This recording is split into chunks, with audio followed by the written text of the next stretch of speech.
Muy buenos días. Esta es la clase de isomería y estructura de carbohidratos para el curso de Química General y Orgánica Interprofesional. Los isómeros son compuestos que poseen la misma fórmula molecular, pero una diferente estructura. A modo de ejemplo, aquí por nombrar algunos, C2H6O corresponde al etanol o al éter dimetílico. C3H6O puede corresponder a la acetona o al propanal. C4H10 puede corresponder al butano o al isobutano.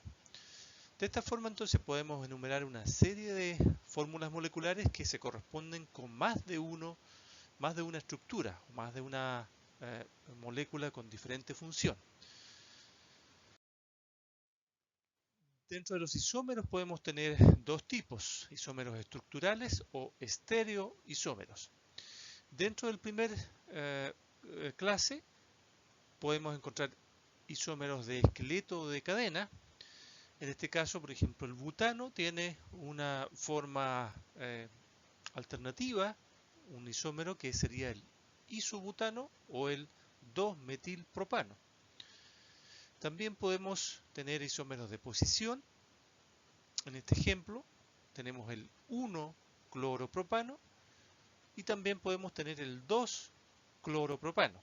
Es decir, el cloro está en posición 1, carbono 1, o puede estar enlazado al carbono 2. Y también podemos encontrar isómeros de función. El etanol tiene un isómero de función que es el éter dimetílico. Ya ambos tienen la fórmula C2H6O. Respecto a los estereoisómeros, podemos definirlos como isómeros que contienen los mismos átomos enlazados unos con otros, pero que difieren en cuanto a su orientación espacial. Tenemos tres tipos: geométricos, de conformación y ópticos. Aquí les muestro un ejemplo de dos isómeros geométricos del 2-buteno. Este es un alqueno, ¿ya?, en el cual los grupos metilo que corresponden a los extremos de la cadena hidrocarbonada pueden estar a un lado, los dos, a un lado respecto al doble enlace, o pueden estar en lados alternados respecto al doble enlace. Un ejemplo de un isómero de conformación sería la estructura del etano. En esta forma de representar el etano, que recuerden es el etano CH3CH3, ¿cierto? Tiene dos carbonos unidos por un enlace simple. Se ilustra mirado desde un extremo, uno de los carbonos en este vértice central y el segundo carbono, el carbono más lejano, dibujado como un círculo. Entonces cada carbono tiene tres hidrógenos. Aquí se muestran, serían los tres hidrógenos del carbono más cercano y estos otros tres serían los tres hidrógenos del carbono más lejano. Y se muestra entonces la disposición de todos los hidrógenos en forma alternada. Esta es la estructura alternada, ¿ya?, del etano. Y surge entonces por la rotación en torno al enlace simple carbono-carbono del etano. También podemos observar a los hidrógenos en la estructura eclipsada, que corresponde a una estructura menos estable en la cual los hidrógenos de cada uno de los carbonos estarían confrontados uno frente al otro y por lo tanto habría un cierto grado de repulsión electrostática entre los hidrógenos, ¿ya?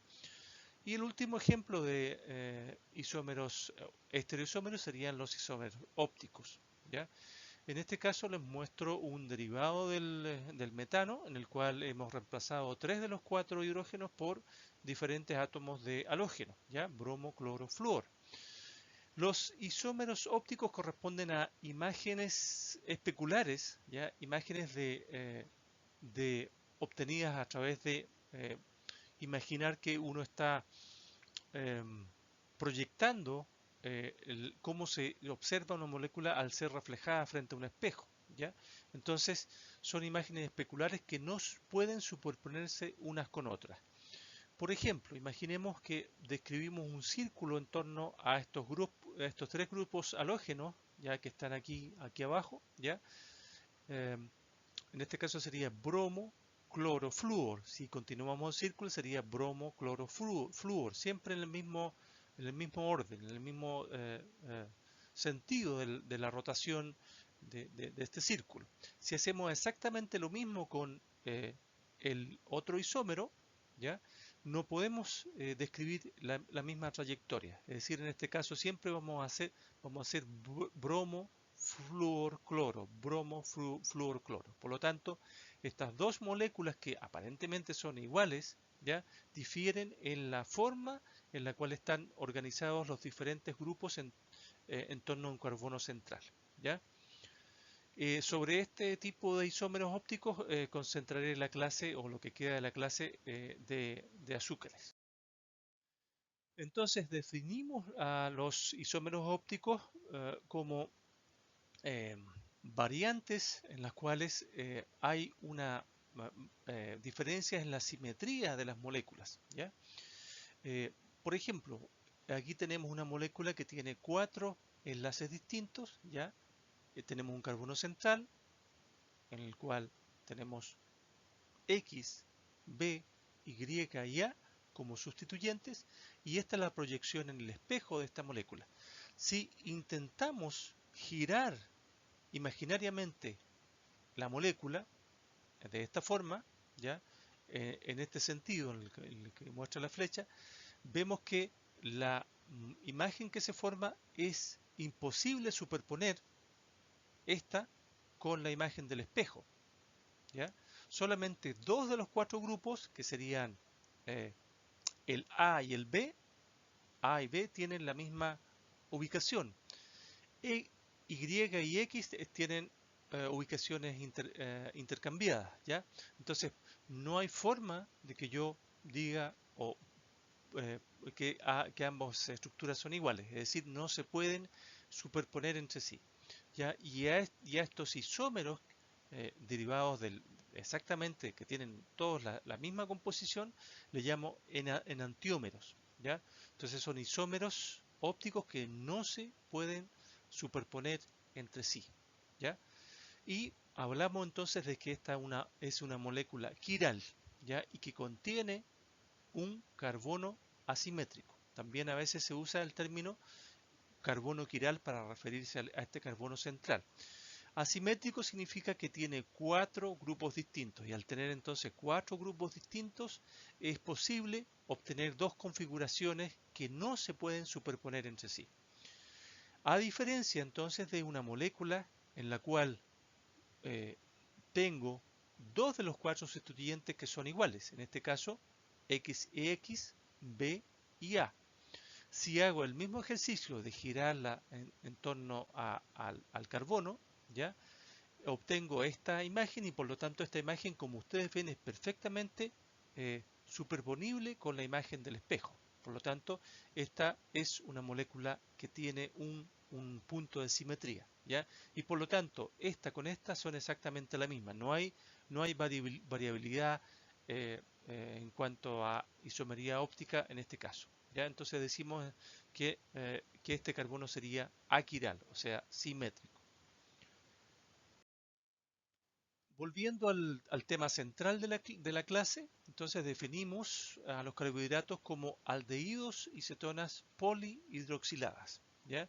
Es posible hacer una clasificación general de los carbohidratos entre simples y complejos. Dentro de los simples podemos distinguir monosacáridos, disacáridos y oligosacáridos. Y dentro de los monosacáridos también podemos hacer la distinción de si el grupo funcional corresponde a un aldehído, y en ese caso le llamamos aldosas, o si el grupo funcional más oxidado es una cetona, en ese caso le llamamos cetosas. También podemos clasificarlos en cuanto al número de carbonos de cada una de estos dos tipos de moléculas, como treosas con 3 carbonos, tetrosas 4 carbonos, pentosas 5 carbonos y hexosas 6 carbonos. También podemos encontrar monosacáridos con más de 6 átomos de carbono, pero esta es la clasificación más general. En cuanto a los disacáridos, también aquí les muestro algunos ejemplos. La lactosa, la maltosa, la sacarosa, la celuliosa son disacáridos. Los disacáridos pueden ser ambos monosacáridos exactamente de la misma estructura o pueden ser distintos. Tenemos también oligosacáridos, ya que son unidades o moléculas que tienen unas pocas unidades de monosacáridos. Un ejemplo sería la rafinosa. Y dentro de los carbohidratos complejos encontramos homopolímeros como el almidón, el glicógeno, la celulosa y heteropolímeros como la heparina, el ácido hialurónico y el condroitín sulfato. Una cosa importante de los monosacáridos es que contienen uno o más carbonos quirales o carbonos asimétricos, como habíamos explicado anteriormente. Aquí mostramos la estructura de la glucosa y de la fructosa, ¿ya? Ambos monosacáridos tienen 6 átomos de carbono, ¿ya? Y la diferencia entre ellos es que la glucosa tiene un grupo aldehído y la fructosa tiene un grupo ceto, ¿ya? Por lo tanto, entre sí son isómeros de función. Otro aspecto importante es que tienen una disposición similar de varios carbonos asimétricos, ¿ya? Como ven en este caso, en el caso de la glucosa, cada uno de estos carbonos, a excepción de los terminales, a excepción del aldehído y del CH2OH, el resto de los carbonos son todos asimétricos, es decir, tienen 4 grupos distintos unidos a ese carbono y por lo tanto tienen la posibilidad de tener enantiómeros, ¿ya? En el caso de la fructosa, este carbono, el carbono con doble enlace, no tiene posibilidad de tener un isómero óptico, este tampoco porque tiene dos sustituyentes iguales y este otro tampoco, ¿ya? Pero estos tres sí, ¿cierto? El carbono 3, 4 y 5 entonces de la fructosa sí tienen la posibilidad de tener actividad óptica, es decir, enantiómeros, variantes en cuanto a que tienen carbonos asimétricos. Este otro ejemplo que mostramos, que es la ribosa, que es importante para la estructura de los ácidos nucleicos, ¿ya? En este caso también entonces encontramos que la ribosa es una aldopentosa, tiene un grupo aldehído, tiene 5 átomos de carbono, por eso es pentosa, ¿ya? Y dentro de los 5 átomos de carbono, 3 tienen centros quirales, es decir, 3 de ellos son asimétricos. Aquí abajo les muestro dos moléculas relativamente más simples que las anteriores, ¿ya? Y que son el gliceraldehído. El gliceraldehído es la aldosa más sencilla que uno puede escribir y que contiene un carbono asimétrico, quiral, ¿cierto? Que sería este de aquí. Y la cetosa más simple que se puede escribir, que es la dihidroxiacetona. En este caso, no es posible observar enantiómeros, es decir, la dihidroxiacetona es un azúcar, pero no tiene actividad óptica, no tiene carbonos asimétricos, ¿ya? El gliceraldehído lo puedo representar de la misma forma que veíamos anteriormente al imaginar que se refleja sobre un espejo, ¿ya? Entonces tengo sus 4 grupos distintos, ¿cierto? Por eso entonces este carbono central es el carbono asimétrico, ¿ya? Tiene un grupo aldehído, un hidrógeno, un hidroxilo y un grupo CH2OH. Ya entonces los 4 grupos en torno a ese carbono son distintos y eso lo define como un carbono asimétrico. Si yo lo imagino reflejándose sobre un espejo, entonces puedo escribir otra estructura en la cual hacia el lado izquierdo de ella voy a observar el hidroxilo, ¿ya? Y hacia el lado derecho voy a observar el hidrógeno. Por lo tanto, estas dos sustituyentes centrales van a estar intercambiados en posición. Puedo representar entonces al gliceraldehído de esta forma, ¿ya? O de dos formas. Una a la cual le llamamos D-gliceraldehído y correspondería a esta de aquí, en la cual hacia el lado derecho veo el OH enlazado al carbono asimétrico, ¿ya? Y la forma que se refleja en el espejo sería la forma L, en la cual el OH se ve al lado izquierdo del carbono asimétrico. ¿Ya? Entonces, esta es la base para la nomenclatura de los carbohidratos. Esta es otra forma de representar exactamente lo mismo.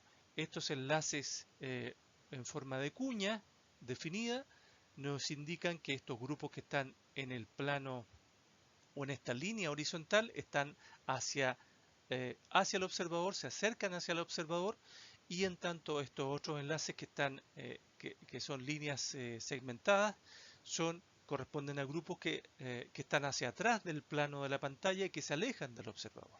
¿Ya? Cualquiera de estas dos formas sirve para representar la configuración de los grupos en torno a un carbono asimétrico, y este sería el caso, digamos, para el gliceraldehído. Aquí mostramos las diferentes aldosas para azúcares que van desde 3, 4, 5 y hasta 6 átomos de carbono. ¿Ya? Entonces partimos con el gliceraldehído, ¿ya? Que contiene un carbono asimétrico. Esta es la representación o la estructura de Fischer, en la cual ese carbono central, ¿ya? Se omite. ¿Ya? Ahí en el intersecto entre las dos líneas, entre la vertical y la horizontal, entonces tengo un carbono. ¿Ya? Y ese carbono es un carbono asimétrico. Entonces, en todas las estructuras que se muestran en esta imagen, todos los puntos de intersección corresponden a carbonos asimétricos. ¿Ya? Y, como les decía, se antepone una D porque el OH más distal al carbono más oxidado, a la función aldehído en este caso, está hacia el lado derecho. ¿Ya? Como ven en esta imagen, todos son D. ¿Qué quiere decir eso entonces? Que el hidroxilo, el hidroxilo asimétrico más distal a la función aldehído, ¿ya? Siempre va a estar a la derecha. Fíjense aquí, ahí está a la derecha, acá también, en esta serie de aldosas con 5 átomos de carbono, siempre el más distal sería ese, ¿cierto? Está a la derecha. Este otro también está a la derecha, etcétera, etcétera, etcétera. Entonces siempre la D mayúscula, ¿ya? Corresponde entonces a la descripción del hidroxilo que está unido al carbono asimétrico más distal en relación al grupo aldehído, en este caso. Si habláramos de una acetona, sería exactamente lo mismo. La definición D o L de las eh, los cetoazúcares también, digamos, siguen la misma regla. ¿Ya? Entonces, aquí les mostramos todos los isómeros entonces de aldosas que van desde 3 hasta 6 átomos de carbono. Aquí hay otro detalle en la nomenclatura que tiene que ver con la actividad óptica. ¿Ya? Los enantiómeros, o en general todos los isómeros ópticos, son capaces de desviar la luz polarizada en un u otro sentido. ¿Ya? Entonces, este signo, que puede ser positivo o negativo, fíjense que es, en este caso, positivo, negativo, negativo, aquí hay otro negativo, aquí hay un positivo, aquí hay un negativo, etcétera. ¿Ya?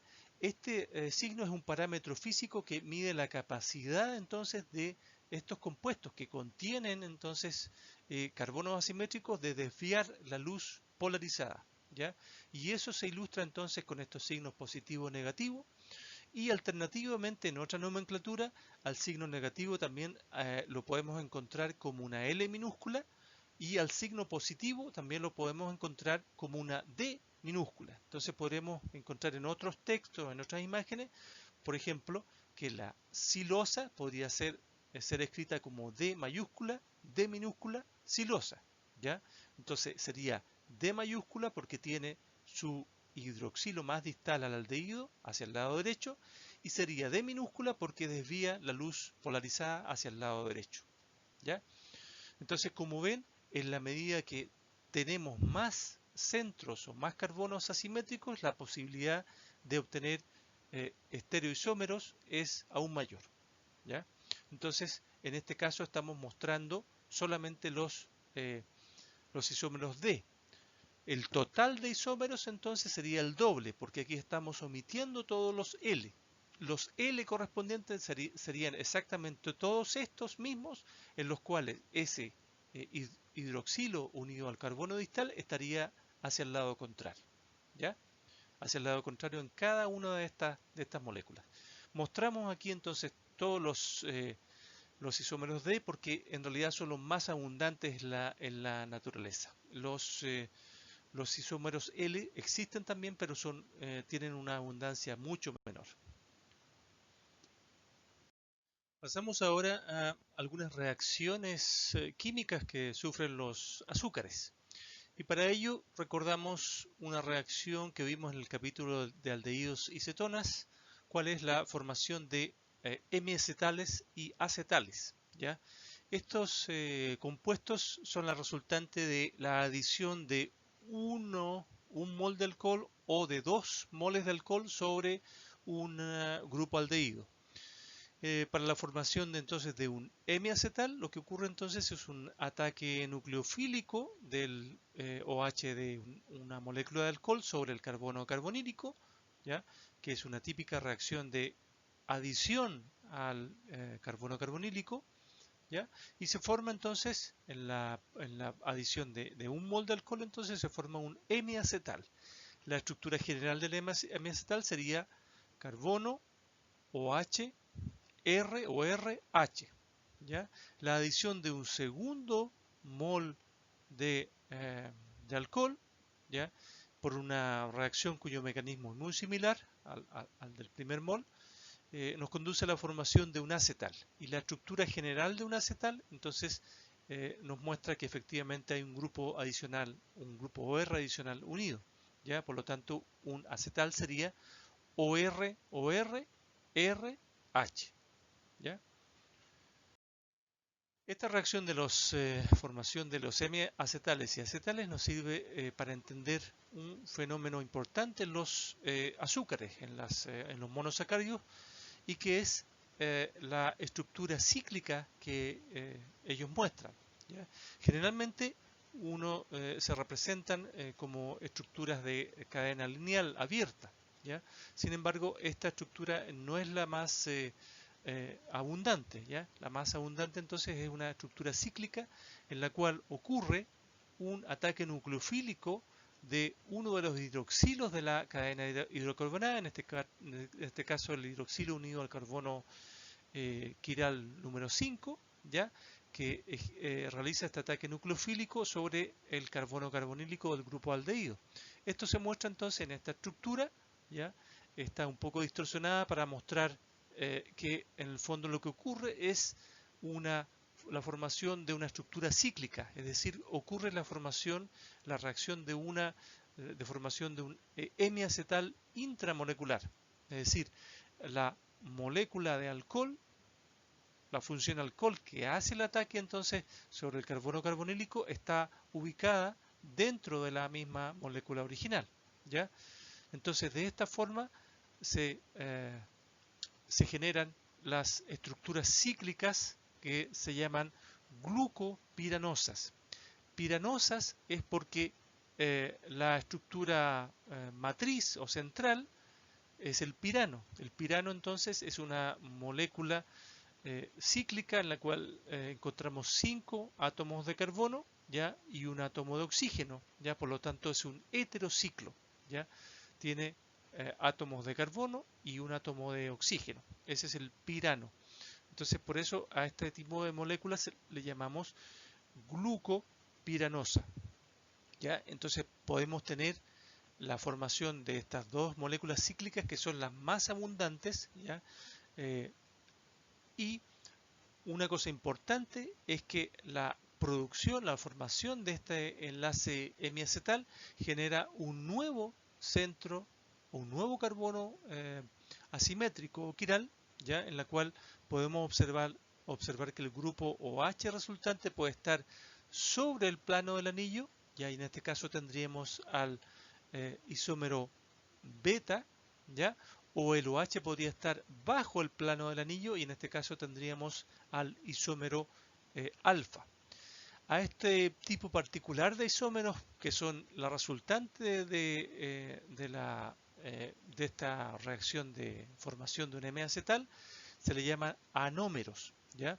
Y al carbono 1, ya que es el carbono carbonílico, le decimos que es el carbono anomérico, ¿ya? Es decir, es un nuevo centro asimétrico que se genera entonces por la ciclización intramolecular, que en el fondo es la formación de un hemiacetal, ¿ya?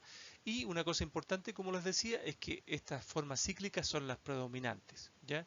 Y están en equilibrio entonces con la forma lineal, que es la menos abundante, pero que sí existe, ¿ya? A este fenómeno en general se le llama muta-rotación, ¿ya? Entonces la capacidad de obtener estas dos variantes, digamos, que difieren en la orientación de este hidroxilo unido al carbono 1, ¿ya? Otra cosa importante es que en esta representación, que se llama la representación de Hayward, ¿ya? Todos los hidroxilos que están en la representación de Fischer hacia el lado derecho, ¿ya? Fíjense que todos los que están hacia el lado derecho quedan aquí hacia abajo del ciclo, ¿ya? Por lo tanto, por ejemplo, carbono 2, el 4 y el 5, ¿ya? Contienen entonces hidroxilos unidos al, perdón, 2, 3 y 4 contienen los hidroxilos eh, mostrados a la derecha, izquierda, derecha, entonces por lo tanto están abajo, arriba y abajo, ¿ya? El carbono 5, el hidroxilo carbono 5 no aparece porque es el que participó en la formación del M-acetal, y por convención el carbono 6, que no es quiral, se dibuja siempre hacia arriba en esta representación. Eh, los azúcares pueden experimentar reacciones de oxidación, y esto es muy parecido a las reacciones que habíamos descrito en la clase de aldehídos y cetonas, ¿ya? En el caso de la glucosa, mostrada en su estructura lineal, el grupo aldehído puede ser oxidado por efecto de la acción de este ion cúprico, que se reduce a cuproso con la concomitante oxidación del grupo aldehído a un grupo carboxílico, ¿ya? Entonces, esta molécula que contiene uno de sus átomos de carbono oxidado, digamos, un grupo COOH, es el ácido glucónico, ¿ya? Y es una prueba positiva para un azúcar con formación de este precipitado color rojo ladrillo que corresponde al óxido cuproso, ¿ya? Esta reacción también puede realizarse en presencia del catión plata más 1, ¿ya? Y aquí tenemos una cosa particular, que las cetosas también son capaces de reaccionar ante estos agentes oxidantes, ¿ya? Y reaccionan porque tienen un grupo ceto, un grupo oxo adyacente, que puede, a través de la formación de un enodiol, ¿ya? Interconvertirse en un aldehído, ¿ya? Y por lo tanto también dar positiva este tipo de reacciones, ¿ya? Entonces tenemos que siempre que el carbono anomérico, digamos, de la forma cíclica, ¿ya? Pueda revertir su estructura y abrirse para generar estas formas lineales, ¿ya? Es posible entonces que sea oxidado, ¿ya? Ustedes se preguntan, bueno, si es el menos abundante, a pesar de tener una abundancia muy baja, como habíamos visto que era un 0.1%, aún así basta que haya un equilibrio a esa forma menos abundante para que, ante la presencia de estos agentes oxidantes, pueda entonces oxidarse, ¿ya? Y generar entonces estos productos de oxidación. Y en ese caso entonces podemos decir que cuando ocurre esto, el azúcar lo denominamos o decimos que es un azúcar reductor, ¿ya? Reductor entonces es porque puede reducir estos metales y por lo tanto puede oxidarse, en este caso de aldehído a ácido carboxílico. La formación de hemiacetales y acetales también la visualizamos al analizar cómo se forma un disacárido, en este caso el disacárido maltosa, a partir de 2 unidades de glucosa.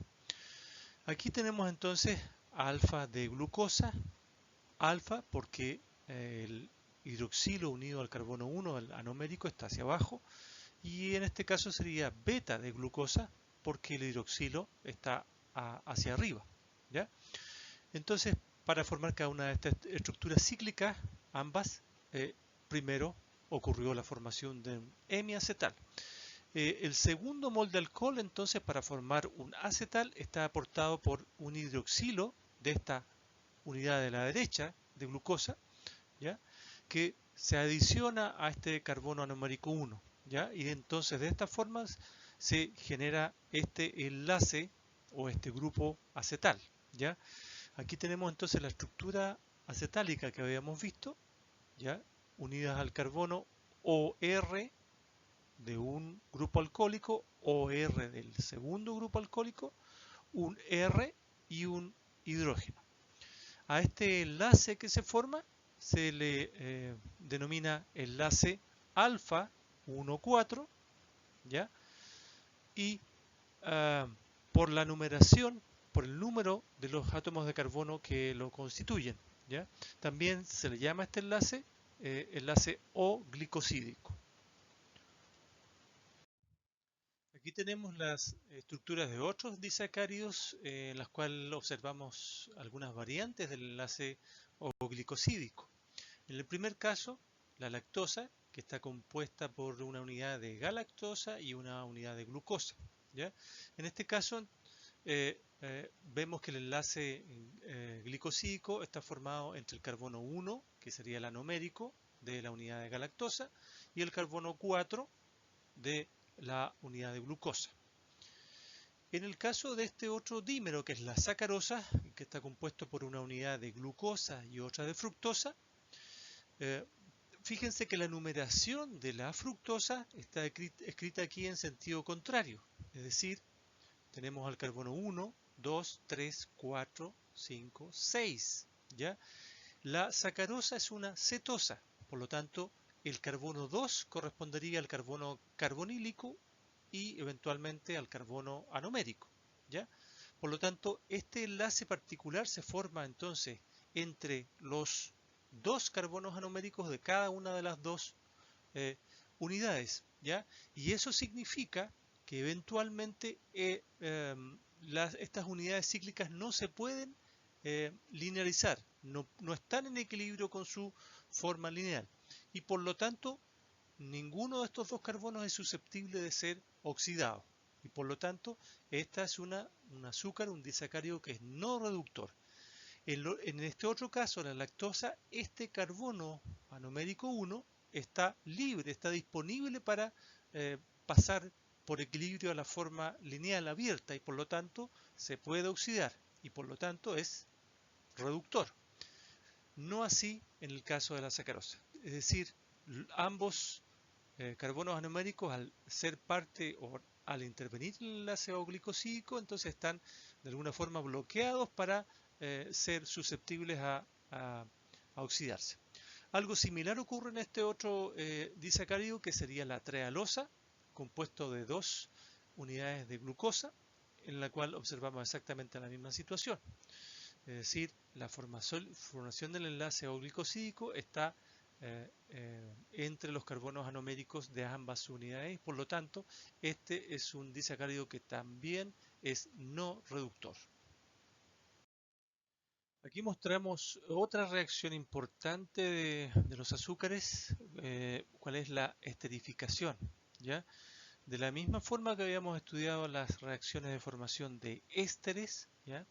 Los hidroxilos de un monosacárido también pueden actuar en el rol de una molécula de alcohol y reaccionar, en este caso, con una molécula de ácido, ¿ya? Y para formar un éster, ¿ya? Esta reacción tiene una significación importante en bioquímica. Veremos en el curso de bioquímica del próximo semestre, entonces que es posible formar un éster de fosfato en este caso, ya por la reacción de glucosa de este OH en el carbono 6 de la glucosa, que se va a esterificar con ácido fosfórico que proviene de la hidrólisis de ATP. ¿Ya? Entonces, de la misma forma que tenemos aquí un enlace, acá un enlace CH2, ¿ya? O COR, ¿ya? Aquí vamos a tener un enlace CH2 o PO3, ¿ya? Entonces vamos a estar formando a través de esta reacción del metabolismo un éster de ácido fosfórico, que sería en este caso la fosforilación entonces de glucosa para generar glucosa 6-fosfato. Y obviamente esta reacción está catalizada por una enzima.